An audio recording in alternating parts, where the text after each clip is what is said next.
بسم اللہ الرحمن الرحیم. السلام علیکم. کیسے ہیں آپ سب؟ آج کافی کم تعداد نظر آ رہی ہے. کیمراز آن کر لیں. کیمراز آن کر لیجئے. سینٹرل ایگزیکٹو، کنگ وے اور کے ای سی.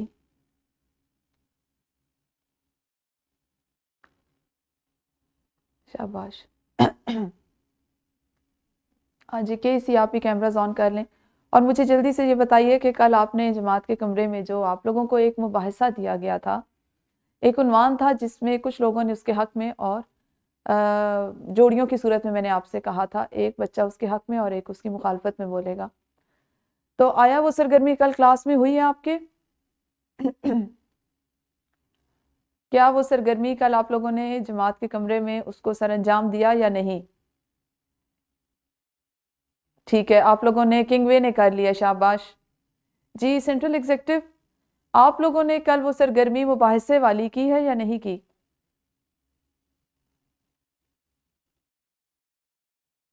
رینیسنس نے بھی کر لیا. جی بیٹا، بیٹے آپ میوٹ ہیں. بچے میوٹ ہیں آپ.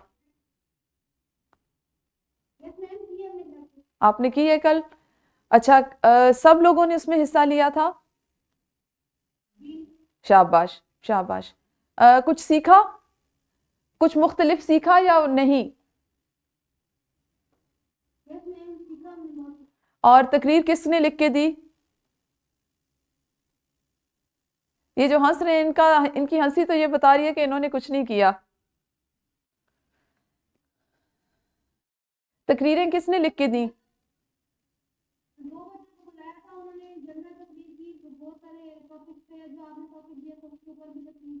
اچھا، اس پہ کی ہے. اس کے مباحثہ تھا نا، یعنی ایک بچے نے پورے دلائل کے ساتھ اس کے حق میں بولنا تھا اور دوسرے نے اس کی مخالفت میں بولنا تھا. تو مقصد یہ تھا کہ ایک تو آپ کو تقریر لکھنا آ جائے، کیونکہ امتحان میں تو تقریر آئے گی لکھنے کے لیے. امتحانی نقطہ نظر سے یہ حاصل تعلم شامل ہے کہ آپ تقریر لکھ سکیں. تو پہلا مقصد تو یہ تھا کہ آپ لوگ تقریر لکھنا سیکھیں، اس کی مشق کریں. اور دوسرا مقصد یہ تھا کہ آپ اس کو ادا کرنا، اس کو بولنا اور اپنے آپ میں وہ خود اعتمادی لانا سیکھیں.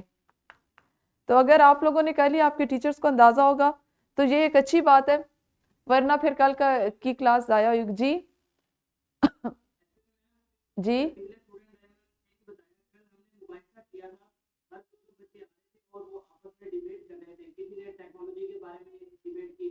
اچھا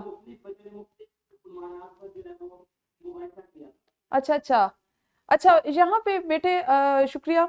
یہاں پہ ایک چیز واضح کر دوں کہ مباحثہ ہمیشہ کسی ایک موضوع پہ رکھا جاتا ہے کہ جس میں ایک بندہ اس کی مخالفت میں بولتا ہے تو دوسرا اس کے حق میں، تبھی وہ بحث ہو سکتی ہے، تبھی آپ دلائل کے ساتھ دو بچوں کا گروپ ہوا تھا. یہ دو بچوں نے ٹیکنالوجی پر کیا تھا اور دوسرے دو بچوں نے کسی اور ٹاپک. اوکے اوکے، ٹھیک ہے ٹھیک ہے ٹھیک ہے. بہت شکریہ بیٹا. اچھا جی، دیکھتے ہیں آج کا ہمارا سبق. آج اس سبق کو ہم انشاءاللہ مکمل کریں گے. آرام و سکون کو لکھنے کی صلاحیت پہ آج ہم نے کام کرنا ہے، اور چھٹے سبق کو ہم انشاءاللہ چھٹے حصے میں مکمل کریں گے. آپ لوگوں کے لیے نیا حاصل تعلم ہے. آپ لوگوں کے لیے آج نیا ایک حاصل تعلم ہے، اور جیسا کہ آپ کو پتہ ہے لکھنے کی سرگرمی ہے تو اس کا براہ راست تعلق آپ کے سالانہ امتحان سے ہے. ٹھیک ہے جی. حاصل تعلم ہے ہمارا کوئی سا بھی منتخب اقتباس، یعنی منتخب اقتباسات کو ان کی توالت کا پتہ ہے کیا ہوتی ہے؟ توالت سے کیا مراد ہے؟ توالت کا پتہ ہے آپ کو؟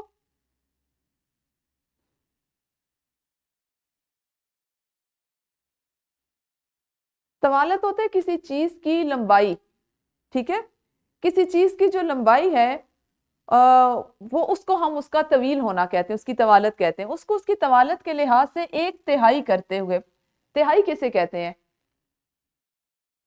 تہائی کسے کہتے ہیں؟